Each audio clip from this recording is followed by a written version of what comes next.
बहुत सारी जो योजना है उसका क्रियान्वयन और जो उसका रिजल्ट रहता है, इस भारत सरकार और राज्य सरकार का अपना तुलनात्मक रहता है, और उसमें जब तुलनात्मक देखेंगे तो हर क्षेत्र में हमारा प्रदर्शन बेहतर रहा है। आर्थिक सर्वेक्षण जो प्रस्तुत हुआ है और उसको आप देखेंगे तो जिस प्रकार से उसमें भारत सरकार से तुलना की गई है और तुलना करके ये ग्रोथ बढ़ाने का जो दिया गया है कि ग्रोथ छत्तीसगढ़ का उससे ज्यादा है, तो ये तमाम जो आंकड़े हैं कुल मिलाकर के आप प्रति व्यक्ति में देखेंगे तो मैं कहता हूं आज भी भारत का बेहतर है।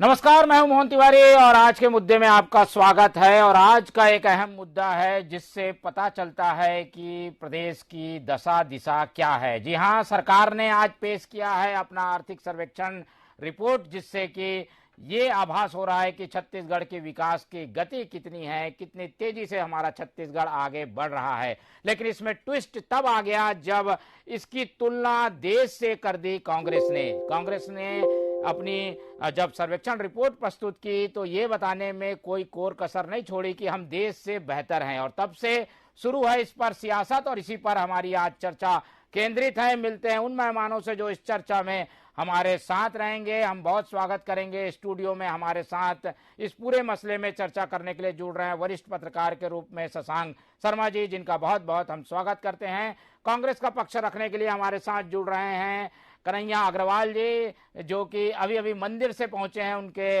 ललाट पे तिलक दिखाई दे रहा है और कांग्रेस आजकल मंदिरों में ज्यादा घूमते दिखाई दे रही है।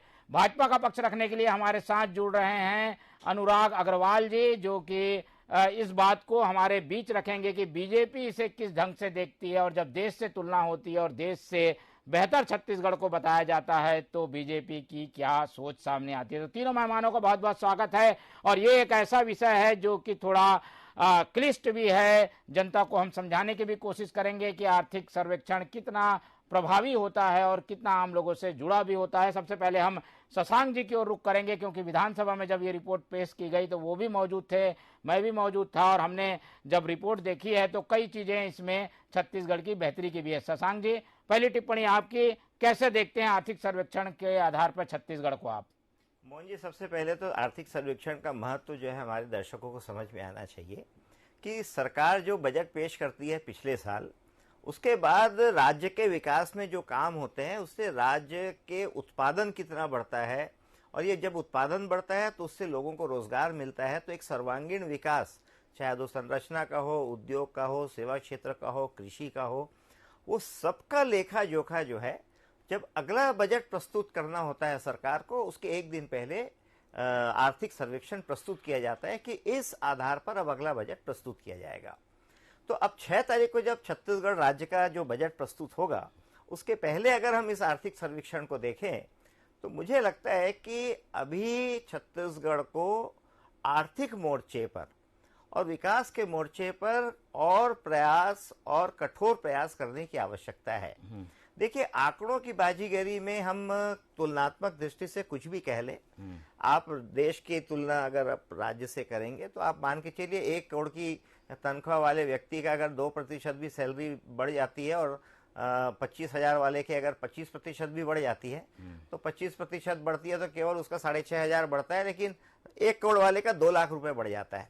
तो ये जो वॉल्यूम होता है ना, देश का जो जीडीपी होता है वो इतना बड़ा है, उसके सापेक्ष छत्तीसगढ़ का इतना कम है कि उसमें प्रतिशत में तो आप ज्यादा दिखा सकते हैं, लेकिन जो संकेत है 2021-22 की तुलना में जो पिछले साल प्रस्तुत हुआ था, उसके सापेक्ष इस साल जो जीडीपी की दर है, जीडीपी मतलब उत्पादन कितना हुआ आपके प्रदेश में, वो दर इस बार कम है। पिछली बार 8.46 थी, इस बार वो कम हो गई है। ये केवल अनुमान है, इतना भी होगा कि नहीं ये कह नहीं सकते।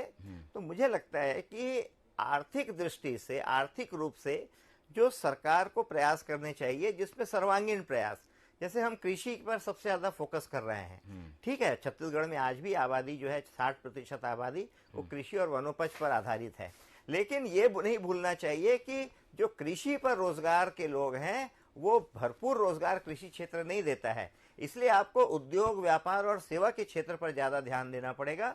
हमारे यहाँ सेवा के क्षेत्र की स्थिति अच्छी नहीं है, और सेवा के क्षेत्र में जब तक हम इसकी विकास दर को नहीं बढ़ाएंगे तो हमारे नौजवानों को रोजगार के अवसर नहीं मिलेंगे। उसी प्रकार उद्योग जो है, उद्योगों में भी आपको निर्माण उद्योग जैसे उद्योग और लगे, किस तरह के उद्योग लगे वो सरकार अपनी नीति बना सकती है। छोटे उद्योग लगे, मझोले लगे, बड़े लगे, तो एक भिलाई स्टील प्लांट या बाल्को, जिंदल, मोनेट, ऐसे जो 4-6 बड़े उद्योग हैं, उसके दम पर आप पूरे प्रदेश के औद्योगिक विकास का सपना नहीं देख सकते। औद्योगिक विकास का एक क्षेत्रीय जो प्रसार है वो होना चाहिए, ताकि छोटी छोटी जगह पर लोगों को रोजगार मिल सके। जो शिक्षित बेरोजगार हैं उनको रोजगार मिल सके। तो मैं देखता हूं कि इस आर्थिक सर्वेक्षण में सरकार के लिए एक बात तो अच्छी है कि हमारी विकास दर सम्मानजनक है, लेकिन इसका जो वितरण है, इसका जो अनुपातिक वितरण है वो बहुत संतुलित नहीं है। और इसको संतुलित बनाने के लिए सरकार को उद्योग और सेवा के क्षेत्र में और बेहतर काम करने की आवश्यकता है। सरकार, कोई शक नहीं है कि कृषि के क्षेत्र में भरपूर कोशिश कर रही है, लेकिन मुझे लगता है कि थोड़ा ध्यान अब उद्योग और सेवा के क्षेत्र की तरफ भी देना पड़ेगा। देश से तुलना जब इसकी की जाती है तो कितना ये सही है कि हम देश से इसकी तुलना कर ले? एक छत्तीसगढ़ छोटा सा प्रदेश 28 प्रदेशों में से, इस तरीके की तुलना को कितना सही मानते हैं आप? देखिए, मैं सही नहीं मानता, इसलिए क्योंकि देश की आबादी में अगर हमारी आबादी को देखेंगे तो केवल वो 2.5% के आसपास बैठती है।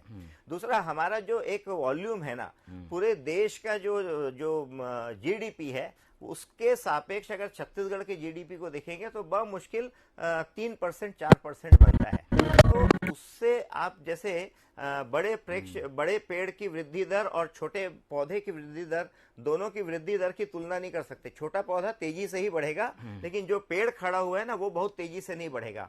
तो इसलिए दोनों की तुलना सही नहीं है। हाँ, अगर तुलना करनी है तो आप प्रति व्यक्ति आय में कर सकते हैं कि राष्ट्रीय स्तर पर हर व्यक्ति की आय अगर 1,70,000 है, तो छत्तीसगढ़ में अगर हम बहुत प्रगति कर रहे हैं, किसानों की जेब में पैसा जा रहा है, मजदूरों की जेब में पैसा जा रहा है, तो उसके बावजूद भी छत्तीसगढ़ का जो प्रति व्यक्ति आय है वो केवल 1,33,000 क्यों है? ये लगभग 35,000 रुपए का जो अंतर है, वो जितनी जल्दी भरेगा उतने देश की जनता की खुशहाली और समृद्धि बढ़ेगी। बिल्कुल। चलिए, अब कन्हैया लाल जी की ओर रुख कर लेते हैं। कन्हैया अग्रवाल जी, आप लोगों के लिए तो एक और आंकड़ा आ गया जिसके आधार पर आप लोग ये दावा कर सकते हैं कि छत्तीसगढ़ काफी बेहतर है, और हम देख भी रहे हैं आंकड़े काफी बेहतर आए हैं। कैसे देखते हैं आर्थिक सर्वेक्षण को लेकर आप लोगों का क्या अब प्लान है? हम ये समझें कि आर्थिक सर्वेक्षण रिपोर्ट अच्छी आई है तो बजट भी अब अच्छा आएगा। देखिए, बजट तो अच्छा आना ही है, और आर्थिक सर्वेक्षण रिपोर्ट पर शशांक जी तो बहुत विस्तार से कह रहे थे। एक आर्थिक विशेषज्ञ की तरह एक अच्छी भूमिका उन्होंने अदा की है। मैं पहले स्पष्ट कर चुका हूं, पहले भी बजट में बैठा आपके साथ में, मैं आर्थिक विशेषज्ञ तो नहीं हूं, लेकिन एक बात बहुत स्पष्ट है, हर मौके पर जब आप लोगों के साथ बैठना हुआ है, मैंने इस बात को बेहद स्पष्ट रूप से कहा, और शायद सब लोग इसको स्वीकारते भी हैं कि छत्तीसगढ़ में ग्रामीण अर्थव्यवस्था में जो सुधार आदरणीय भूपेश बघेल जी की सरकार में, कांग्रेस की सरकार में हुआ है, वो भूतो न भविष्यते, वैसा काम संभव नहीं था जो काम करके दिखाया है। और यही वजह है कि जब ग्रामीण अर्थव्यवस्था मजबूत हुई, गांव मजबूत हुआ, किसान मजबूत हुए, मजदूर मजबूत हुआ, तो उसकी वजह से जो है छत्तीसगढ़ की अर्थव्यवस्था में इतनी तेजी से प्रगति हुई है।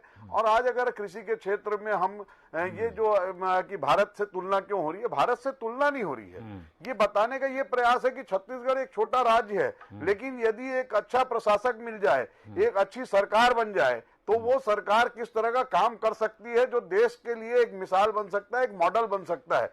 ये अन्य राज्य इसको अपनाएं, और वैसे अन्य राज्यों के मुख्यमंत्री और मंत्री समय समय पर जब आ रहे हैं, यहाँ की व्यवस्थाओं को देख करके जा भी रहे हैं। उन लोगों ने कई जगह पे जो है यहाँ हमारे यहाँ से गौठान देख करके अपने अपने राज्यों में गौठान की योजना प्रारंभ की है, गोबर खरीदी की योजना प्रारंभ की है, किसान न्याय योजना को अलग अलग तरीके से लागू करने का प्रयास हो रहा है। तो इन प्रयासों से यदि ग्रामीण अर्थव्यवस्था मजबूत हो रही है, ग्रामीण अर्थव्यवस्था के मजबूत होने से कृषि के क्षेत्र में हम जीडीपी बढ़ रहा है, यदि उद्योग के क्षेत्र में बढ़ रहा है, सेवा के क्षेत्र में बेहद आंशिक रूप से बढ़ा है, लेकिन उसमें भी बढ़ा है, तो निश्चित रूप से ये सरकार की बड़ी सफलता है।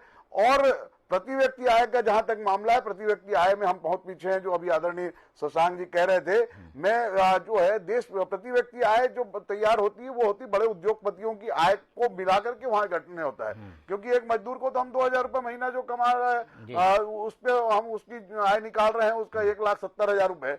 तो हमारे यहाँ छत्तीसगढ़ में अभी उतने बड़े बड़े जो पूंजीपति जो तथाकथित हैं, जो लोग समय समय पे हो भी रहा है, जैसा अभी रिपोर्टों में आ रहा है कि जो मित्र काल चल रहा है वाले जो उद्योगपति हैं उनकी आय को जो है कभी 1,70,000 हो जाता है, फिर उनकी जब जो है 50,000 करोड़ गिर जाता है तो वो 1,10,000 में भी आ जाएंगे। बीजेपी की प्रतिक्रिया का हमें इंतजार था। अनुराग जी हमारे साथ जुड़ गए हैं। अनुराग जी, ये एक तरीके से दावा किया जा रहा है कि छत्तीसगढ़ तो बढ़ ही रहा है विकास दर के मामले में, देश से भी आगे बढ़ रहा है। कैसे मानते हैं इस तुलना को, कितना सही आप मानते हैं? देखिए, शशांक जी ने बताया उसको मैं और सरलीकरण कर देता हूँ। ये आर्थिक सर्वेक्षण सही मायने में सरकार का साल भर का रिजल्ट होता है, बल्कि ये चूंकि बजट का इस सरकार का आखिरी बजट वर्ष है, तो मुझे लगता है ये पूरे 4 साल के उनके रिजल्ट है कि हमने 4 साल में क्या क्या किया और क्या क्या प्रदेश में तरक्की हुई, अगर एक आम आदमी की भाषा में समझे तो।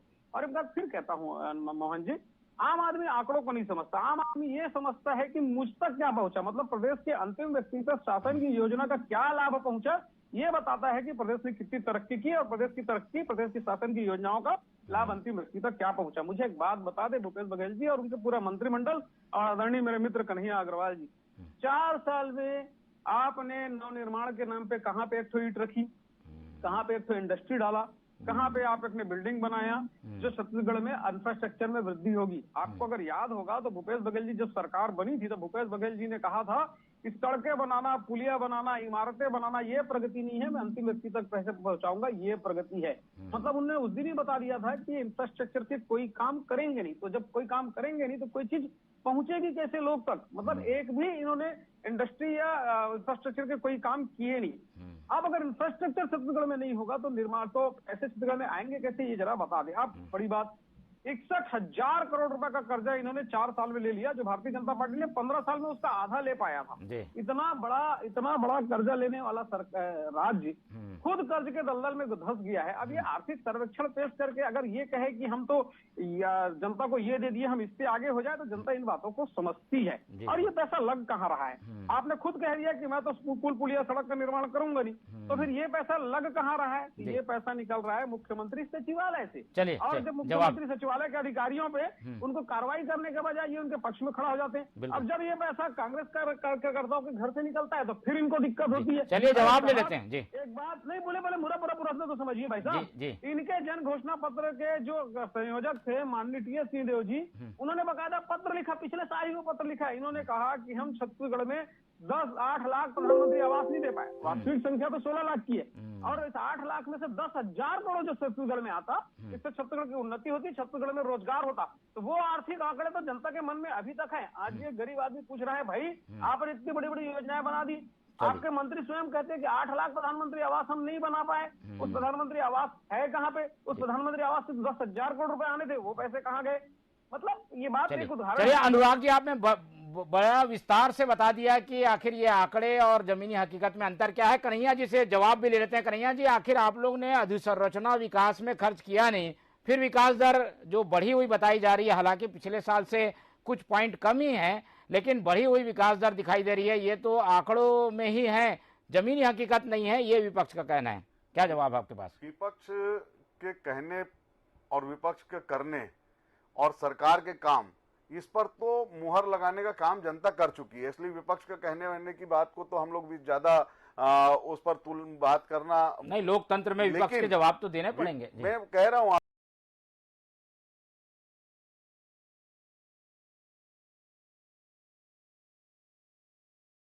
आपकी बात को, जो और इस सरकार में जो कर्जा हुआ, वो जो भाजपा की सरकार में किसान आत्महत्या रोज कर रहे थे, जो हमारा अन्नदाता मौत के मुंह में समा रहा था केवल इसलिए क्योंकि उसकी अर्थव्यवस्था खराब, इस कदर इन्होंने बर्बाद कर दी थी कि वो अपना घर नहीं चला पा रहा था, कर्जे के बोझ तले दब गया था, वो आत्महत्या कर रहा था। किसानों को मदद करने के लिए यदि ये कर्जा लिया गया है, तो ऐसा कर्जा किसानों को जान बचाने के लिए यदि कर्जा लिया गया है, जो हमारा अन्नदाता कहलाता है, जो ये धान का कटोरा छत्तीसगढ़ जिनकी वजह से कहलाता है, उनके हितों के लिए अगर ये कर्जा लिया जाता है तो एक बार नहीं, हम कई बार इस कर्ज कर्जे की को बात लेने नहीं, के लिए काम तैयार अगर हैं। अधोसंरचना में हुआ नहीं तो काम कैसे हुआ विकास है, होगा? काम हुआ नहीं होता तो ये जो स्थितियां बनी है ये बन नहीं पाती। लेकिन जो काम जैसा इनकी करने की आदत रही कि यदि 40 करोड़ रुपए किसी काम के लिए सैंक्शन होते हैं और वो बनते बनते बनते 90 करोड़ का हो जाता है, तो ये जो 50 करोड़ रुपए कहाँ जाते हैं, इस तरह के डेकोरेटिव डेवलपमेंट पे पैसा बर्बाद करना और अपनी जेबें भरने का काम ना हो, कि ये पैसा सीधे के जो है अंतिम व्यक्ति की जो बात कर रहे हैं उस अंतिम व्यक्ति तक चलिए गया है। अनुराग और जी, जो अंतिम व्यक्ति जवाब तक आप गया सुन रहे है, हैं क्या? जवाब से इसीलिए संतुष्ट हैं? फिर हम शशांक जी की ओर रुख करेंगे। जी, दो तीन प्रश्न मैं माननीय कन्हैयालाल जी से कर लेता हूँ। जी। इन्होंने कहा है कि हमने 4 साल में 60,000 करोड़ रुपए का कर्जा लिया और हम किसान के लिए कर्जा लेंगे। यहाँ भी कितना बड़ा धोखाधड़ी है किसान से। जी, शशांक जी, जी जी जी, अनुराग जी बोलिए बोलिए। जो ये कहते हैं कि हम तो किसानों को देने के लिए हर समय कर्जा लेंगे, जितना लेना हो उतना लेंगे। साहब, हम तो कहते हैं किसानों के लिए कर्जा लेते तो हम भी आपके साथ होते। किसान को आपने दिया कितना? 4 साल में दिया मात्र 20,000 करोड़ रुपए। 40,000 करोड़ का कर्जे का हिसाब सरकार मांग रही, किसान मांग रहा है। भाई एक बात बताइए, नरेंद्र मोदी जी जब जो नरेंद्र मोदी ने शपथ लिया था तो 1340 रुपए समर्थन मूल्य था, 2080 रुपए समर्थन मूल्य है। 21,000 करोड़ तो पिछले साल नरेंद्र मोदी जी ने दिया है। धान खरीदने के लिए मैं तो धन्यवाद देना चाहता हूँ नरेंद्र मोदी जी को, जो 92 लाख मीट्रिक टन 1885 रुपए से ज्यादा खरीदी पर धान लेने से इनकार अरे कर साहब दिया। अरे मेरी बात सुना करें। कांग्रेसों के साथ बड़ा दिक्कत ये है कि फंस जाते हैं तो बीच बीच में बोलते हैं। फंस नहीं रहा हूं, मैं याद दिला रहा हूं, धन्यवाद दे अरे रहे हैं। अदानी, मैं कह रहा हूँ ना, मैं एक एक चीज बताऊंगा, उसको उत्तर मिलेगा। कांग्रेसियों के साथ बड़ी दिक्कत है, फंस जाते हैं तो हल्ला करने लगते हैं। अरे साहब, इसकी दिक्कत, नरेंद्र मोदी जी पैसा देते हैं, धान का पैसा देते हैं, सुखद का पैसा देते हैं, परिवहन का पैसा देते हैं, बारदाने का पैसा देते हैं, आपके टैक्स का पैसा देते हैं। कुछ रुपए लेके आप श्रेय लेने की कोशिश कर रहे हैं। 60,000 करोड़ का कर्जा लेकर रखा है, 20,000 करोड़ किसानों को दिए, 40,000 करोड़ रुपए मुख्यमंत्री सचिवालय के सौम्या चौरसिया के घर से निकलता है। उनकी ये संपत्ति शायद बेची आपने जाती देखा है। होगा, और यदि देखा है तो निश्चित रूप से 40,000 करोड़ रुपए केंद्र की सरकार में जमा करा लीजिए उनके खाते सौम्या में। चौरसिया के बारे में एक शब्द बोलने की इनकी ताकत नहीं है, उसको मैं पूरी निलंबित ताकत करने से की कह रहा हूं कि वो आपकी ताकत 40,000 नहीं है। करोड़ रुपए आप निकाल के लाइए और अपनी उसको जो है जब्त करवाइए, जमा करवाइए। कर सकते। अरे साहब, इतना बड़ा आपके में ताकत नहीं हो पाती दरअसल। अरे भाई साहब, आप तो अपने टीएससी जी से पूछिए, 10,000 करोड़ रुपए यहाँ पे आने वाले थे, वो क्यों नहीं आए? बेरोजगारी भत्ता गरीबों का आपको 27,000 करोड़ रुपए चलिए, ये आर्थिक मामला है और इसमें हम आरोप प्रत्यारोप में ना जाकर विश्लेषण पे ज्यादा जाना चाहेंगे। हम एक बार फिर से शशांक जी की ओर रुख करते हैं। शशांक शर्मा जी, छत्तीसगढ़ के विकास के मॉडल को लेकर कांग्रेस चल रही है, उसका अपना दावा है, बीजेपी ने उसकी कुछ खामियां भी गिना दी है। क्या माने ये पूरी तस्वीर से, आर्थिक सर्वेक्षण की तस्वीर से हम अपने प्रदेश का भविष्य कैसे देखते हैं? आगे की क्या तस्वीर सामने आती है इस आंकड़े को देखकर? आपका क्या नजरिया है? देखिए, हमारे देश की एक खासियत ये रही है कि कभी अर्थव्यवस्था पर राजनीति नहीं हुई।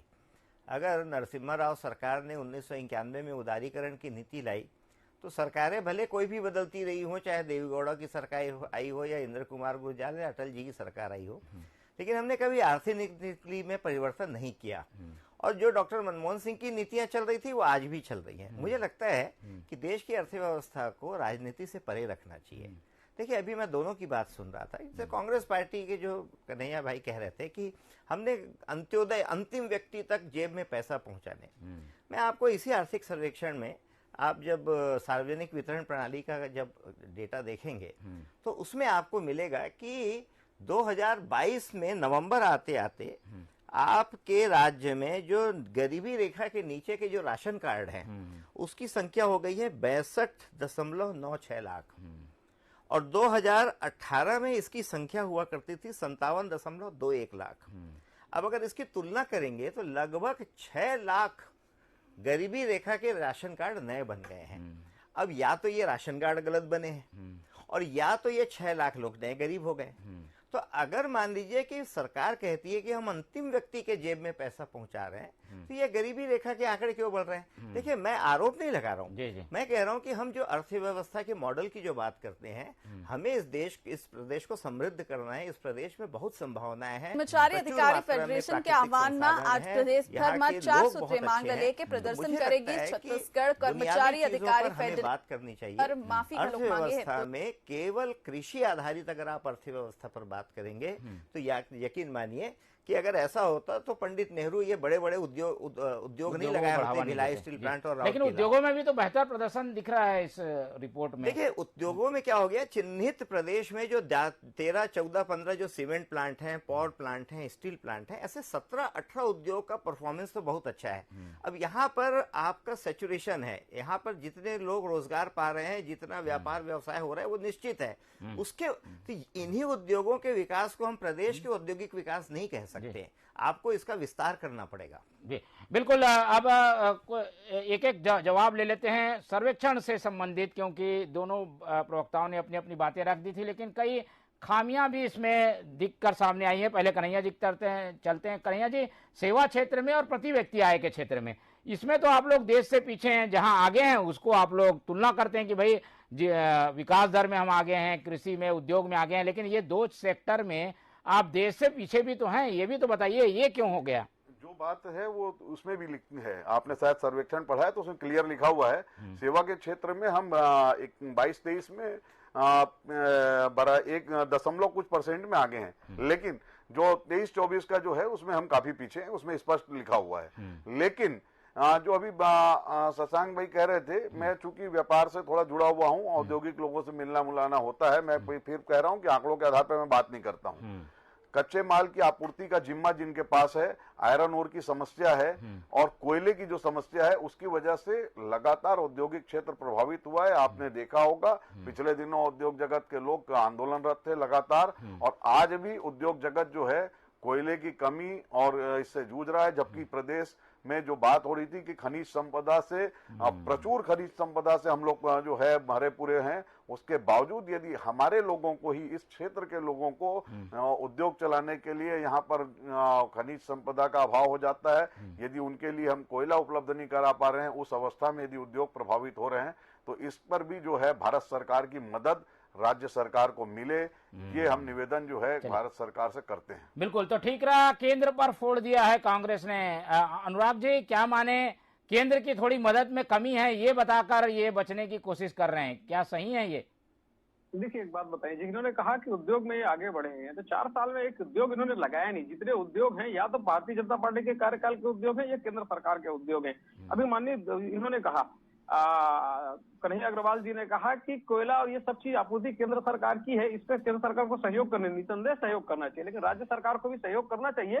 25 रुपए प्रति टन जो वसूली कर रहे हैं और जिस भ्रष्टाचार का पैसा इनके घरों से निकाल रहा है वो बंद कर दो भाई। यहाँ पे अगर उन्नति करना है तो जनता तक पैसा पहुंचाना पड़ेगा।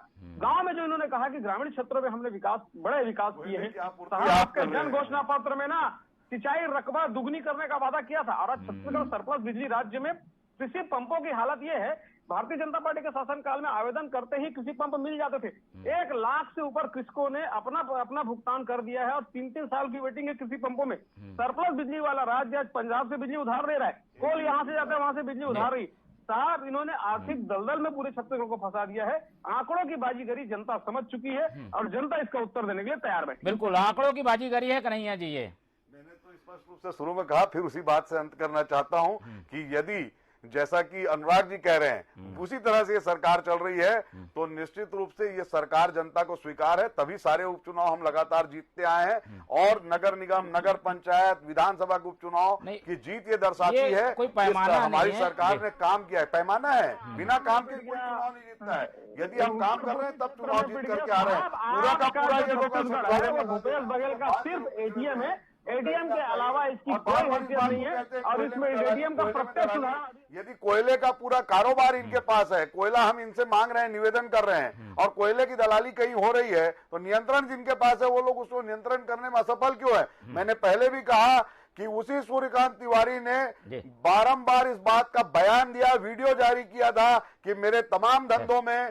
तत्कालीन मुख्यमंत्री डॉक्टर रमन सिंह जी हिस्सेदार है, मैं जेल जाऊंगा तो मेरे बाजू वाली कोठरी डॉक्टर रमन सिंह। चलिए, विषय आज आर्थिक सर्वेक्षण है जी, आर्थिक सर्वेक्षण विषय है। एक बार फिर से शशांक जी की ओर रुख करेंगे। हालांकि आरोप प्रत्यारोप का दौर तो चल रहा है, हमारी चिंता यह है कि आर्थिक सर्वेक्षण की जो तस्वीर है उससे प्रदेश भी बेहतर हो और देश भी बेहतर हो, क्योंकि प्रदेश बेहतर होगा तो देश बेहतर होगा। शशांक जी, आखिरी नोट आप बता दीजिए, पूरा सार आपको क्या नजर आता है? कांग्रेस भाजपा की लड़ाई से अलग प्रदेश किस दिशा में जा रहा है? देखिए, मुझे लगता है कि इस सरकार की शुरुआत जैसे 2018 दिसंबर में हुई थी, बिल्कुल सही बात है कि ये जो है ग्रामीण राज्य है और ग्रामीण अर्थव्यवस्था को मजबूत करना बहुत जरूरी है, ग्रामीण उद्योग को विस्तार देना बहुत जरूरी है, किसानों को मजबूत करना जरूरी है। मैं इस बात को स्वीकार करता हूं, लेकिन मुझे लगता है कि अब समय आ गया है कि हमें कृषि के साथ साथ उद्योग, और उद्योग जैसे बढ़ेगा, कृषि और उद्योग बढ़ेंगे तो सेवा के क्षेत्र की वृद्धि जो कम हुई है ना, वो सेवा के क्षेत्र अपने आप नहीं बढ़ती है।